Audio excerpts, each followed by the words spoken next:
This test, there was something that they perceived as bad, but then later so much good blossomed from it.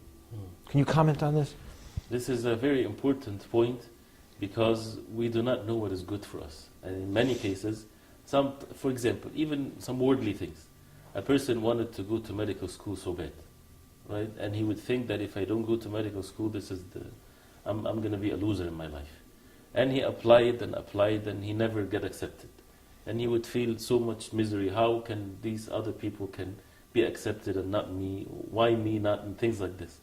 But then coming after 10 years or 20 years, when he sees that his state is so much better, and that Allah subhanahu wa ta'ala guided him and directed him in a certain path, that he feels that this is the best thing for him, he would look back and he say, I was silly to be sad of something that I'm not sure exactly if it's good for me or not. Same thing when it comes to marriages. The same thing that when it comes to any relationship, we need to reflect and see the wisdom of Allah. Why this has happened? See, the life of the human being is so complex. Person coming from another part of the world to meet someone, and then all of a sudden they get married, and see how the effect of such a relationship, that we need to reflect on the wisdom of Allah subhanahu wa ta'ala, that it all has to come into the meaning of establishing the worship of Allah subhanahu wa ta'ala on the face of earth. And this is something that Allah subhanahu wa ta'ala ordered us to reflect on and to see. And when we see that in every day of our life, we would see that there's amazing work of the Creator of the heavens and earth. We're going to take another break, and we'll be right back with more, God willing, inshallah. Sit tight. No problem. You can take my daughter to dinner, you and my daughter and me. Let me tell you something. It's natural. That's the idea. God created it. And He created us to have a good time. We should have a good time. Only with our wives, though. Islam is the fastest growing religion in the world, and most of the converts are women, not men. They see that the rules of Islam, instead of constraining them, the rules set them free. The one who protects us from hunger. I am not afraid to stand alone. I am not afraid to stand alone. If Allah is by my side, I am not afraid to stand alone. I am not afraid to stand alone. If Allah is by my side, I am not afraid to stand alone. I am not afraid to stand alone. If Allah is by my side, I am not afraid to stand alone.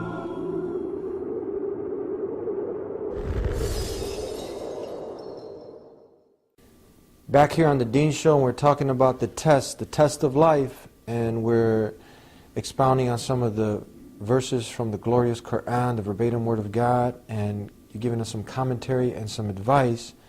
Now, should somebody who's going through this test, you mentioned the person that was excited about medical school, didn't get accepted, and then later he sees after a year, 10 years, 2 months, whatever the case, he sees that, wow, this was silly that I was upset over this. Is the state of this person, is it going to evolve to something better if he's patient, rather than, let's say, he doesn't get accepted and he turns his back on the Creator. He turns his back on prayer. He turns his back on doing good, and he just, lets loose. Or he's steadfast. Is it normal? He's a little bit depressed, but still in his heart he holds on. He knows that, you know what, my Creator's never going to let me down, and I'm going to keep doing what I'm supposed to be doing, worshiping Him alone, establishing the prayer, being good, doing good, and then by doing this, then he'll see the fruit of his hard work and patience. Right, and that's definitely, patience would never lead the person to any form of loss. Never. The best life that a person would live is the life of being patient. By witnessing the wisdom of Allah subhanahu wa ta'ala, that nothing happens without the perfect wisdom of Allah subhanahu wa ta'ala. He wants you to be a true servant to Him. So as a result of that, anything that happens